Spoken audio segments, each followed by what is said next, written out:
Hello to all of you. My name is Maria Kądzielska and this is Poland Daily Culture, or today more Poland Daily Philosophy, because we're discussing Polish philosophy. And we are in the 20th century talking about Professor Augustynek, who is not broadly recognized, but he was a very strong mind, especially in analytical philosophy and in cosmology. With me in the studio is Marek Kądzielski, the former student of Augustynek. Thank you for being with us. Thank you for inviting me. And in the previous episode, we talked a little bit more about his philosophical thoughts and approach, especially cosmology and the Einstein theory and I would say philosophical intuitions which are behind it. But what I would like to ask right now is what kind of person Zdzisław Augustynek was personally and what kind of teacher?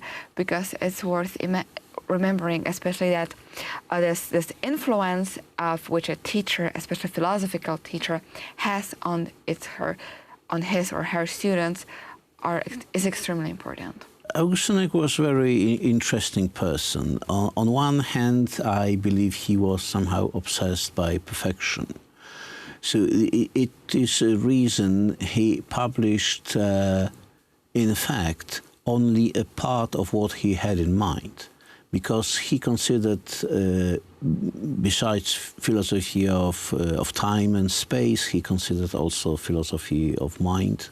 He had extensive knowledge in this field. He could have read a book about this, but he was only teaching. He had also some concepts that went beyond naturalism.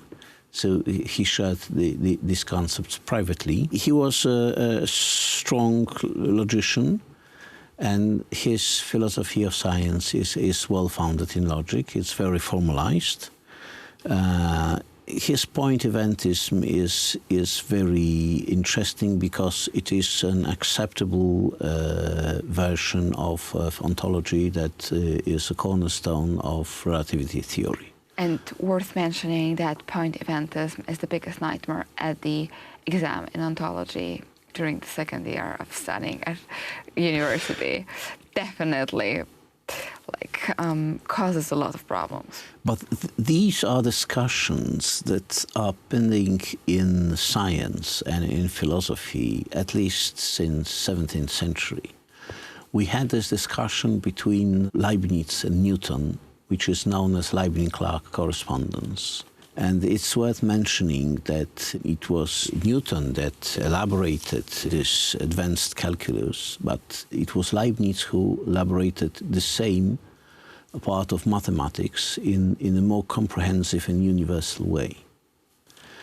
And when Newton presented his theory of gravity, Leibniz had this feeling and understood immediately that gravity theory presented by Isaac Newton is incomplete. What we can say today, that he had this impression and he made some steps towards relativity theory.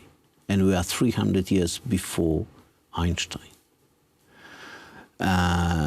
So some comments of Leibniz formulated to gravity theory, and his concepts are really on supreme level. Well, many philosophers and many scientists believe that Leibniz was absolutely the most genius man in the history of humankind. And Aristotle is crying. I'm sorry for Plato and Aristotle, but no, Leibniz definitely Plato. is... And we have them back in the background hour, and I'm still the most in favor. I still think that truly the whole philosophy is just... So Leibniz has this feeling that all physics is based on a causal relation.